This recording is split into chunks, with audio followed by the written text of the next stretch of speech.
Hello, gamers, troglodytes, and doomscrollers alike. Have you ever wished to be targeted by a concentrated beam of pure delight? Well, do I have a solution for you. By playing From Software's modern masterpiece, Elden Ring, this effect can be attained instantaneously. This game is scientifically proven to cause you to gain 10 additional ventral tegmental areas within 30 seconds of seeing any sort of gameplay, whether it be your own or somebody else's. And no manner of gameplay gives you that sweet, sweet dopamine faster than that involving the use of big, fat balls. Now, before I sell my soul to the mouth-breathing strength users, allow me to elaborate. One of Elden Ring's most iconic weapons is the bizarre pair of spiked butt plugs most commonly referred to as Starfists. The Starfist is known for its enormous damage output and monstrous poise buildup. Having never used this weapon before, I recently decided that I should finally give them a try. Having completed this playthrough, I will say that some parts were still... No.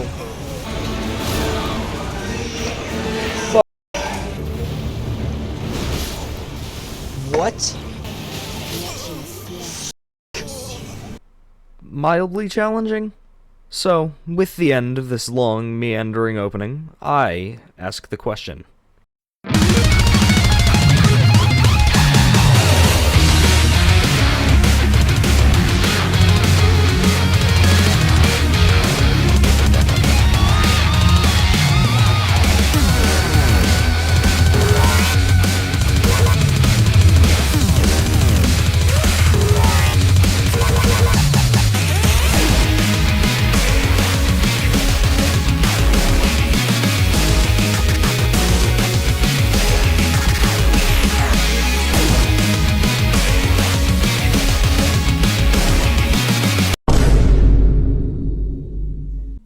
I began the run in a usual manner for a strength build. I selected Hero as my starting class, chose the Golden Seed for my starting gift, and gave myself an incredibly creative and most certainly very funny name. Then I made myself gorgeous and began the run. I realized that I had gear equipped. Horrified to discover this, I removed everything but my axe, and took off blindly forwards, similar to all obstacles in my life. However, in yet another parallel to my own life, I fell flat on my face, being instantaneously slaughtered by the grafted scion. Waking up in a similarly strange and moist cave, I was discovered by a mysterious cloaked figure who gave me some wonderful juice, which I would quickly develop a dangerous addiction to, and with my golden seed, upgraded and allocated my flasks to the point where I could hold 5 crimson tears, giving me plenty of healing to start the run. And with that, I could actually, finally begin the run. I walked out into the wonderful view of Limgrave, immediately spotting the tree sentinel, who I would completely forget to fight, and ignore for the rest of the run. As I walked forwards, I met White Mask Foray. He seemed friendly, but he said I had no business, and I wasn't going to just take that. So, I did the rational thing, and brutally murdered him without regret. Bastard.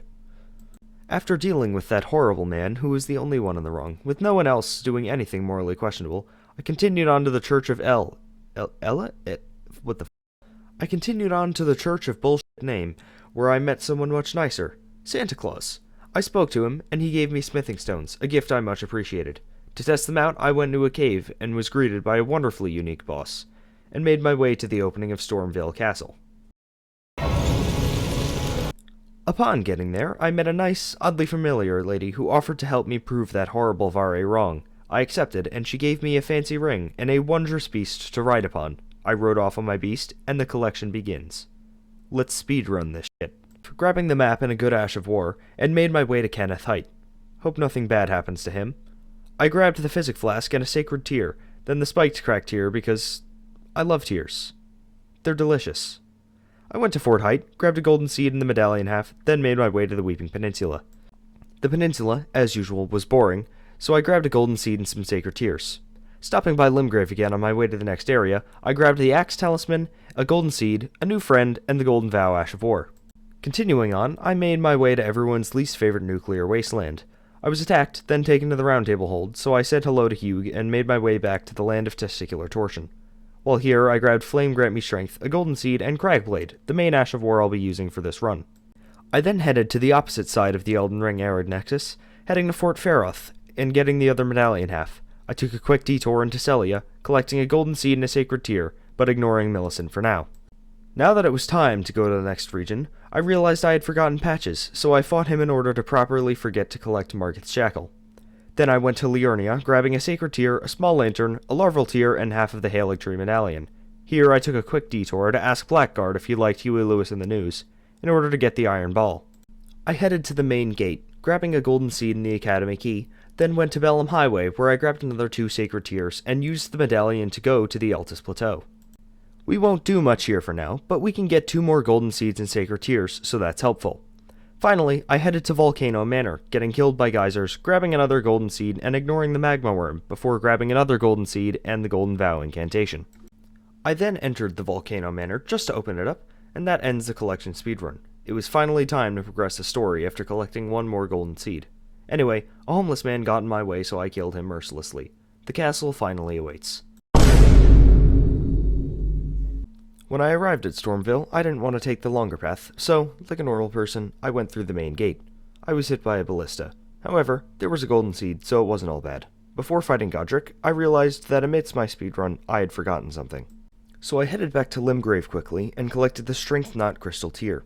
This would be the end of my tier collecting for the run. Returning to Stormville, it was time to challenge Godric the Grafted. Now, I do use the word challenge rather disingenuously, as save a couple of odd windups, Godric is one of the easiest bosses in this entire f***ing game. I got him down to half health rather easily, and, realizing he needed a new strategy, he fisted a dragon and began to shoot fire everywhere. Yeah, he still died really quickly. Anyway, I leveled up a bit and headed to the Divine Tower of Limgrave, and activated Godric's Great Rune, which, as a filthy casual, I would have equipped for the rest of the run. Finishing that, I headed to the Academy of Raya Lucaria in order to make my way to Renala. On the way, I grabbed a rune arc and was killed by marionettes. It was at this moment I realized I was stupid, and had forgotten to buy Margit's Shackle, so I tracked down Patches at Volcano Manor and made myself a purchase. After that quick detour, I arrived at the main classroom of Raya Lucaria. I have a shameful confession to make. I died to the Red Wolf of Radagon. I know. It's awful. Make sure to unsubscribe, this is my first video, guys. I beat it second try though, so no big deal. I ventured out to the courtyard, collecting the Glintstone Whetblade, for a reason you'll see very soon. Then I trapped Moongrim in the elevator shaft, and it was time for me to battle Renala. For those who don't know, the Queen of the Full Moon is one of the strangest fights in Elden Ring. You need to fight some of her minions in order to cause her to fall to the floor, where you can wail on her until she goes back up. Luckily, I had a powerful weapon here, and she only had to go down twice before I could get to her second phase. After watching one of the most beautiful scenes in the entire game, the fight switches gears entirely, becoming a medium-stakes magic fight. Renala will shoot spells and occasionally summon enemies to annoy you. However, due to my damage being as good as it was, the fight against Renala was a quick one. And with that, I had finally felled 2 shard bearers, meaning it was time for me to head to Leyndell, the royal capital. Leyndell Royal Capital is, without question, one of Elden Ring's most impressive areas. In addition to giving you 4 golden seeds and a bell bearing right out of the gate, it also leads to the weapon for this run. However, there were some obstacles to overcome first. The first of these, unfortunately, was the Draconic Tree Sentinel. Though this boss took me a couple of tries to figure out, it was still easy. You just need to figure out your delays and openings, and then you're golden. This is a good time to discuss the biggest drawback of fist weapons. While extremely powerful, dealing both high poise damage and higher general damage, these weapons lack range. They are best for dealing with big bosses, especially slow ones. However, they are significantly less viable against smaller, more mobile bosses, or bosses that are significantly taller than you, running the high risk of missing entirely. Now that I had defeated the Draconic Tree Sentinel, I continued into the capital, jumping across rooftops like a deranged, naked Spider-Man, as I made my way towards the entrance to the subterranean shunning grounds. The sewers would have to wait, however, because I would take a bit of a detour to obtain the Omensmirk helm. After grabbing that, I made my way up a dragon's wing, and came up on a platform with a golden seed on it, before walking up a tree so that I could face the Golden Shade variant of Godfrey First Elden Lord. Though it's more applicable to his late-game fight in the Ashen Capital, Godfrey is the only fight in Elden Ring that I actually have any skill at, so this was an easy enough first try. After this, I finally went to collect my beloved Starfists, not realizing that I was an idiot and could have grabbed them far earlier.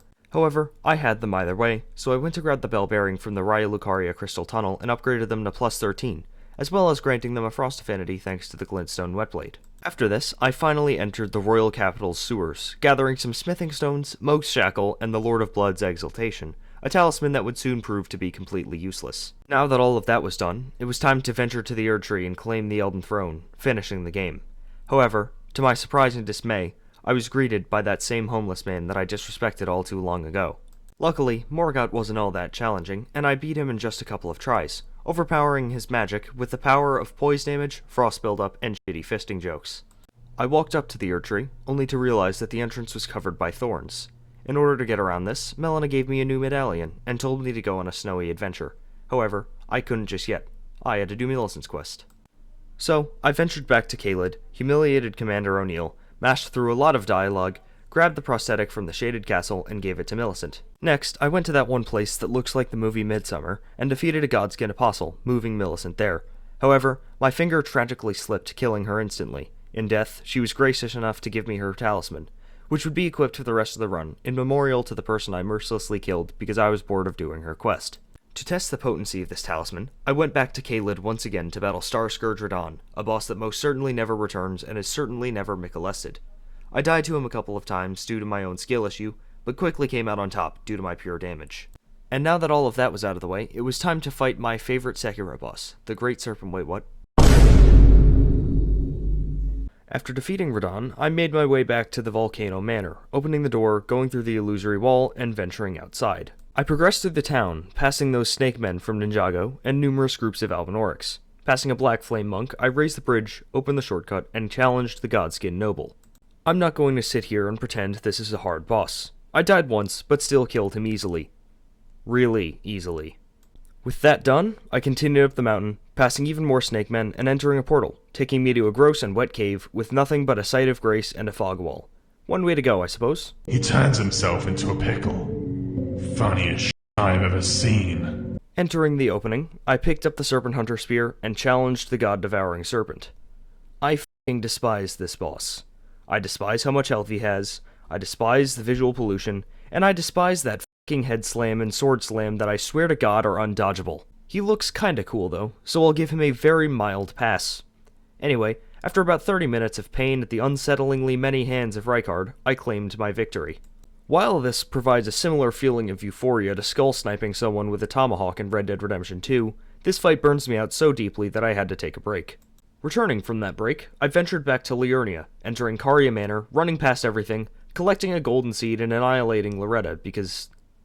who the fuck dies to Loretta? Anyway, I continued on to meet Ronnie, doing a lot of talking, and eventually being tasked with returning to Limgrave and investigating the hole left by the Starscourge that I just defeated. Entering the hole and doing some parkour, I walked across some buildings, ran from some silver tiers, and ran into the Mimic tier. God, am I really weak or really strong? Fuck it, both. I ran across the bridge, lit some pillars, and entered another annoying boss fight. The Regal Ancestor Spirit is what I meant by tall bosses in the last chapter. I died to this boss. I really did. I questioned my reality afterwards. Anyway, he died the next run because I am a creature of pure skill, and all of you are beneath the pure destructive power of my Starfists. I progressed further into Nokron, defeating some silver tiers, ignoring the Mimic tier ash, and grabbing the Fingerslayer blade.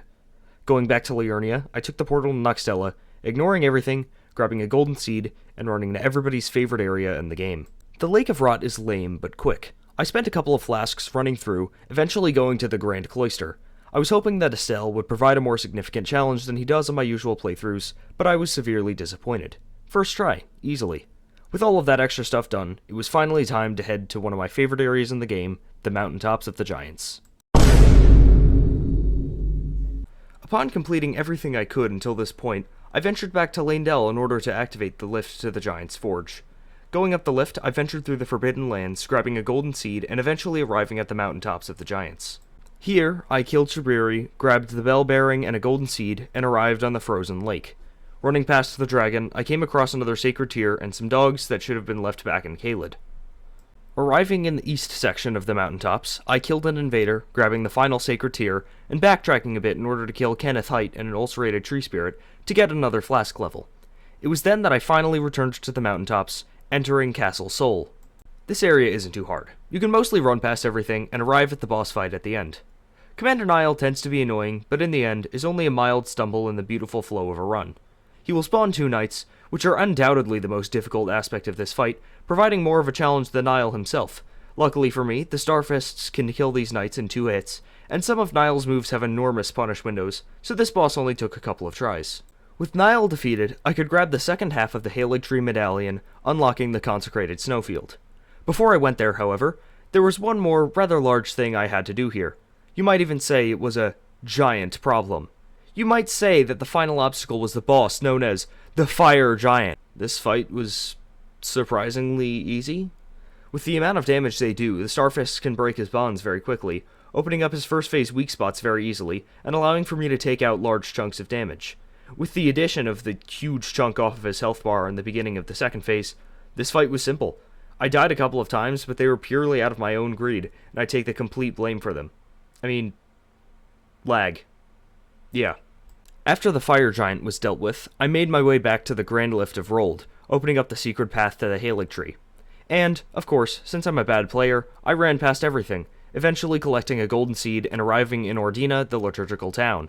I lit the 4 candles, with great annoyance, opening up the final path to the Halig Tree. However, there were still some destinations left on my list. The first of these was rather close, so I killed a Sanguine Noble and entered the blood-soaked portal. Arriving in Mogwin Palace, I ran through the Bloody Lake, collecting various runes and 2 golden seeds, ignoring most of the enemies present, and retreating from the nameless white masks, considering that I'm not doing a bleed build and that would be pointless. Passing on through the dark cave thanks to my handy lantern, I challenged Moog, Lord of Blood. Before the fight starts, I would like to have a moment of applause for our boy, who has recently beaten the horrible allegations raised against him. Did you clap? Good, now let's murder him. I would consider Moog to be the first really fun boss of this run, considering he gave me a nice challenge, but was still, as always, extremely fun and satisfying to fight. He killed me a couple of times, but eventually I prevailed because of a combination of actual skill and an enormous free window in the beginning due to the Jackal. Anyway, thanks for the fun fight, Moog. I noticed Letta, however, being unable to speak to women, I simply fast-traveled back to the forge to continue the story. Arriving back in the mountaintops, I climbed a massive chain, and, with great sadness, watched Melina sacrifice herself in order to burn the Erdtree. I was so devastated at the loss of my friend that I took a nap and woke up in, Chicago? Anyway, time to game. I ran past some beastmen, did lots and lots of parkour, collected some smithing stones, and found myself at one of the shittiest bosses in the game. The Godskin duo was a genuinely rigged fight. The best strategy I found against them is to simply draw the noble away from the apostle and chain kill it, wailing on the apostle until the noble respawns. Not fun, but easy. With that, I was given the final bell bearing, so I grabbed the ancient dragon smithing stone from the mountaintops of the giants and upgraded my starfists to plus 25. I progressed on, grabbing a golden seed, and quickly realized that I needed more. So, I grabbed one on Altus Plateau and one in Caelid, finally maxing out my flasks, having 13 Crimson and 1 Cerulean just to pop some incantations. I soon found myself in a temple, and... haven't I seen you before? Anyway, I made my way to the Great Bridge, annihilating the Draconic Tree Sentinel, and it was time for a new boss. Malekith was the first boss that I would consider hard for this run. He's extremely fast, deals a ton of damage, and is yet another example of a boss that is slightly too tall to basically just send to the 7th circle. His first phase was easy enough, but second phase was a whole new beast. I quickly noticed something here. If I went into the second phase with a critical hit, I would retain my position, losing my punish in the beginning of the phase. This was when I realized a significant strategy. I shouldn't be going for critical hits. If I poise break an enemy, I am able to get 2 more charge attacks on him, getting off much more damage than an actual critical hit. This would be imperative for this fight. I suffered some painful deaths to Malekith. No, don't do that attack. I can't dodge that attack!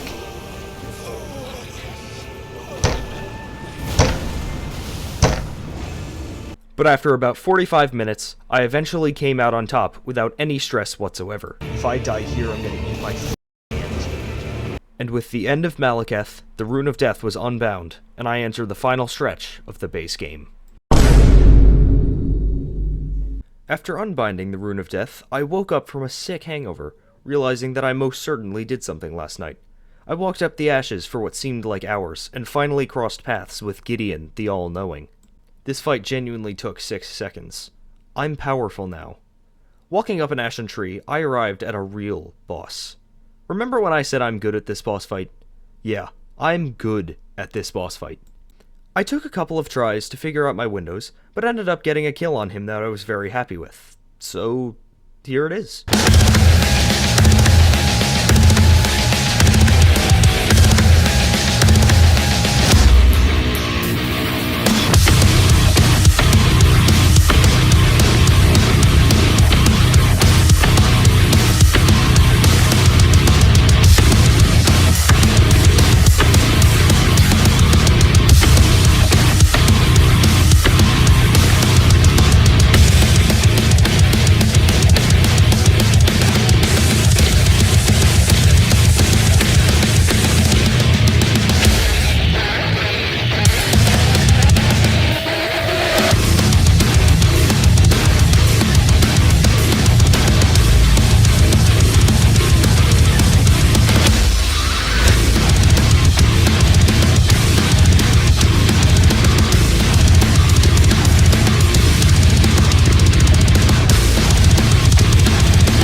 I even got a friendly congratulations and a handshake on my victory.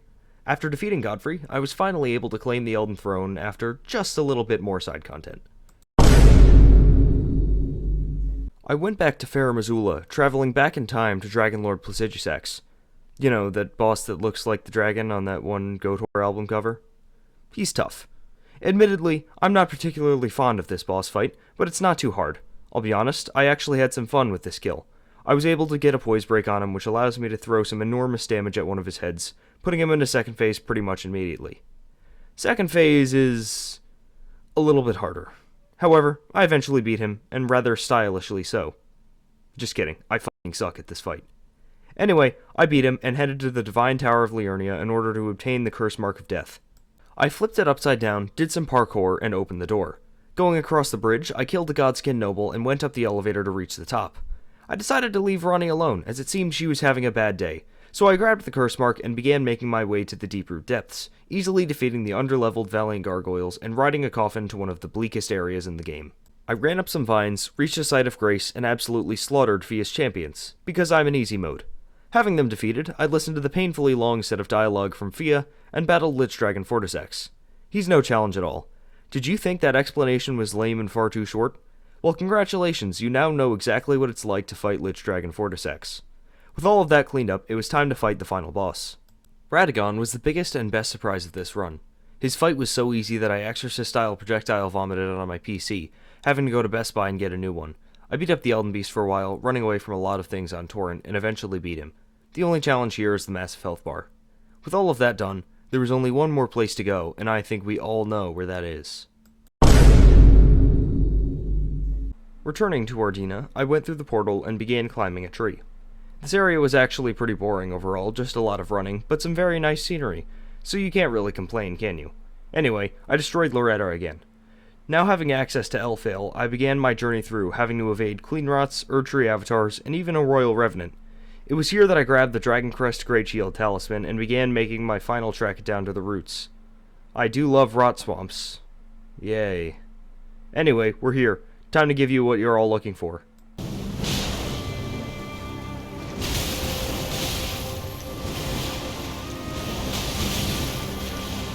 I died a couple of times, you know, no big deal. But I eventually figured out my punishes. They were weird, to say the least. The first were all variations of the overhead slam. This one spoke for itself. The next was the thrust, and the grab was somewhat in the same league as that. One that I didn't know existed was the alternate finish to the dashing swipe combo. This was a worthwhile discovery. However, as we all know, the biggest punish in this fight is Scarlet Aeonia, the move that was originally intended to be the Eiffel Tower-sized middle finger to anyone fighting this boss. So, you know how I said that I shouldn't go for crits? Disregard that. Completely. I figured out that Maladia was pretty much guaranteed to perform Waterfowl Dance, you know, her actual fuck you move, after being poise broken. Getting a critical hit allowed me to put distance between the two of us, something that would be extremely important for the amount of aggression this boss requires.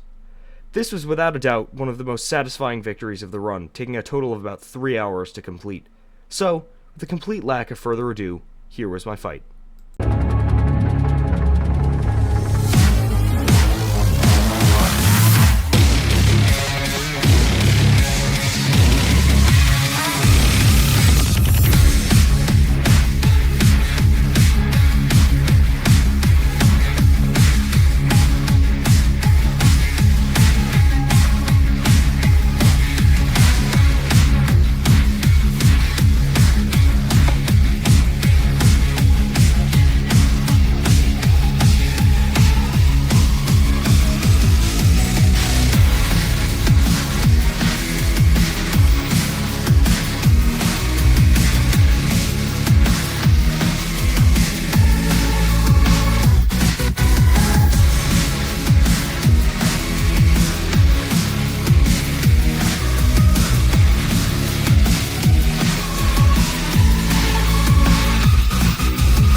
What a relief.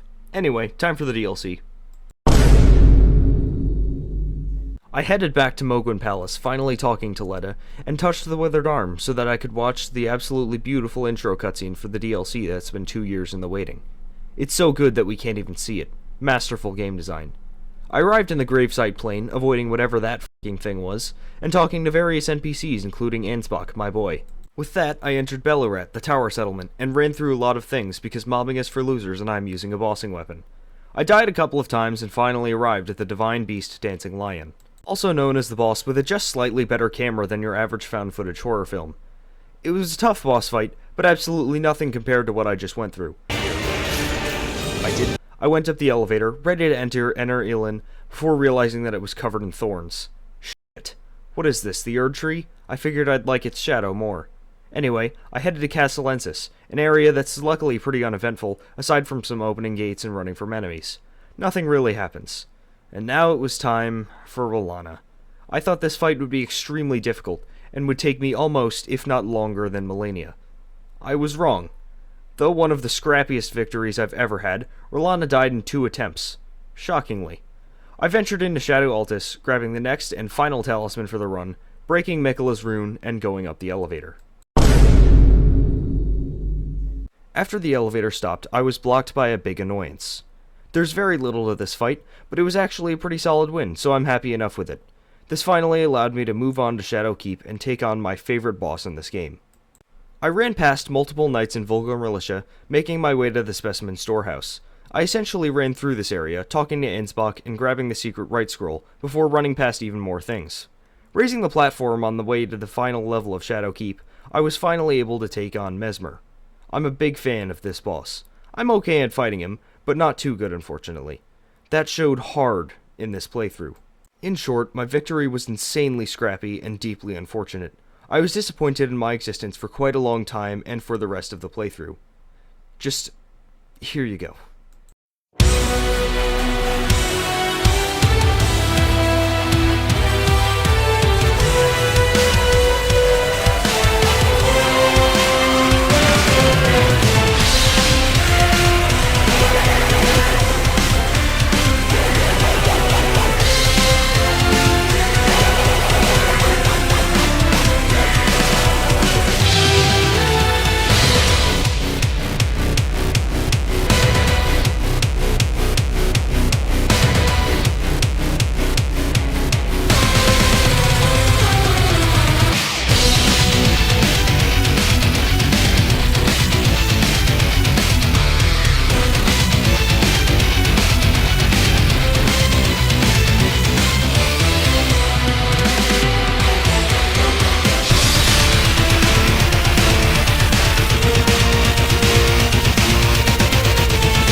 It's fine, I guess. Either way, time to do some more boss rushing. After defeating Mesmer, I figured it was time to get 2 of the annoying bosses out of the way. Making my way to Shadow Altus, I traversed through the Bonnie village, grabbing the Oh Mother gesture, and arriving at Shadow Keep's church district. I ran across rooftops, falling into the water an enraging number of times, and, after a bit more Specimen Storehouse, made it to Shadowview. Time for Charging Man. Commander Gaius is beyond an annoying boss fight. He charges, he gravities, he slams, he charges, he deja vus, he charges. You know how it is. I hate him. He causes me great rage. Anyway, it was worth it. I got 5 Shadow Tree fragments. After beating him, I returned to the church district, ready to fight the methed out version of the Plants vs. Zombies Sunflower. This fight was ridiculously easy.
This was a great relief because I hate this boss fight and this was a very relaxed first try. Just to finish off the quick bosses, I went through the back entrance to Shadow Altus, making my way to Ramana, Saint of the Bud. This boss is okay, I guess. The run here took longer than the boss in all honesty. I kinda just destroyed her poise and weaved through the pretty visuals as usual. Okay. And now, it's time to take on some of the annoying boss journeys. It's not a coincidence that I saved the bosses with the huge runs for last. I figured the first I'd take down was the one that was actually fun, so I went down the coffin in Shadow Keep, saw a bunch of dead furnace golems, did some parkour, and arrived in a catacomb. I put on my lamp, dodged some fireballs, and found myself face to face with the farce of a boss that is Jory the Elder Inquisitor. And here we are, in the Forbidden Woods with the Winter Lanterns. You know, from Bloodborne. I can and will cope harder. Anyway, I found some promising messages and continued into the forest. This area was a lot of running. However, outrunning the madness guys, I arrived at Midra's manse. I broke an illusory wall, opened up the ladder, walked across some planks, and opened up the bookshelves, all while hearing some wonderful singing.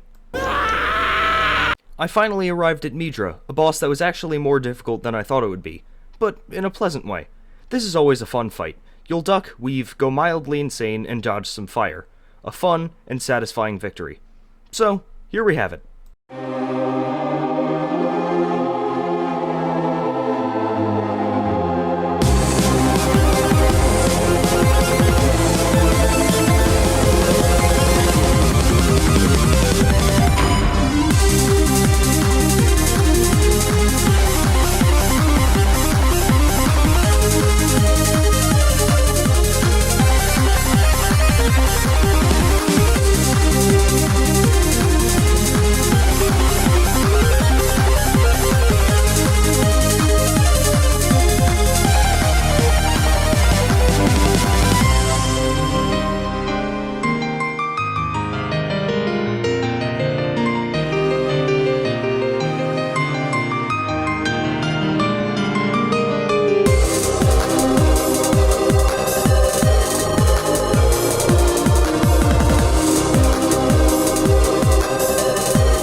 Now it's time for something annoying. I went over to the Cerulean coast, jumped down the coffins, and arrived in the fissure. I ran past a lot of enemies, getting hit by an alarming amount of lasers, and finally arriving at the Putrescent Knight. Behold, the easiest boss in the DLC. Essentially, I broke his poise and just annihilated him. So, I talked to Saint Trina, then headed to the Cathedral of Manasmeter. I talked to Ymir and wasted no time blowing the two whistles. I headed to the area below the cathedral and challenged Meteor, Mother of Fingers. This boss just sucks. She's extremely unpredictable and is about as inviting of a fight than one with Keanu Reeves in a pencil factory. This move sucks. Aside from that, I beat her, and I officially reached the final stretch of the game. I ventured back to the gravesite plain, ran for a while, talked to Egon, fought an ancient dragon man, and reached the cave. I ran through and fell down a short chasm just to fight another ancient dragon man. Boss diversity. I arrived at Jagged Peak, ran past a lot of dragons, before arriving at the beginning of the climb. I killed a pedophile, talked to Egon again, and began to climb up the peak, ignoring Senesax, and finally arriving at the top. Bale is a genuinely awesome fight. He's got cool moves, a cool design, an incredible theme, and, of course, Egon's monologue. Curse you, Bale! Chef's kiss.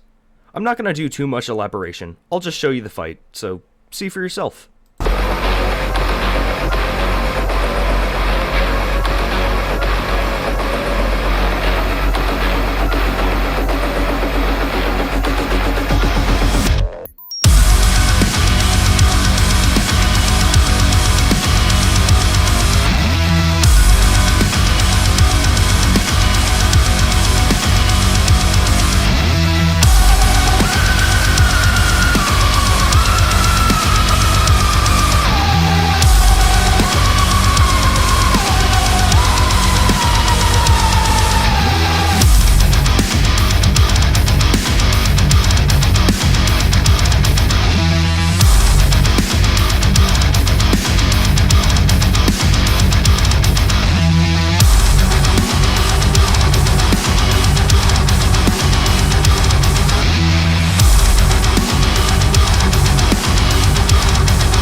Now that I had helped Egon and killed the coolest dragon in the game, it was time to go to the final area, and the final boss.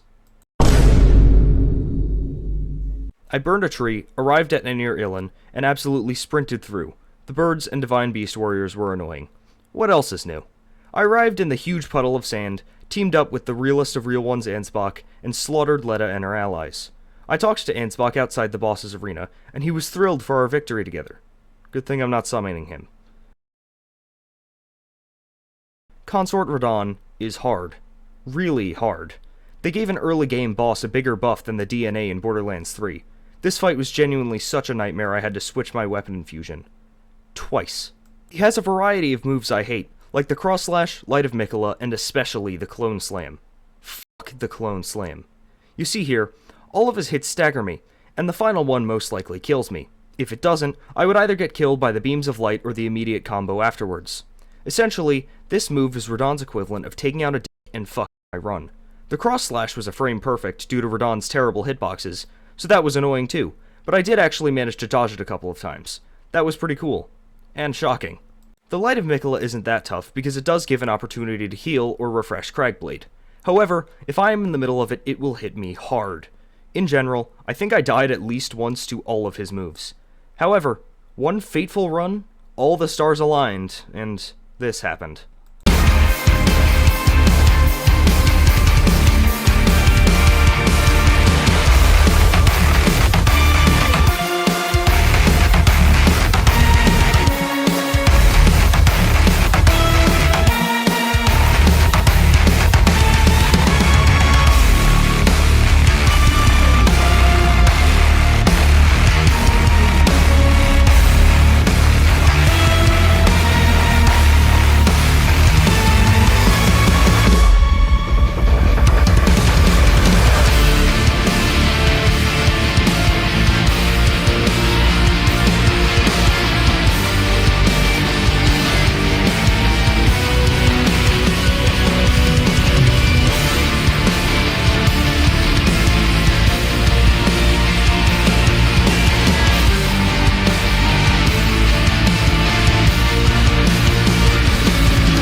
It was finally over. I watched the disappointing ass cutscene and got a new hat.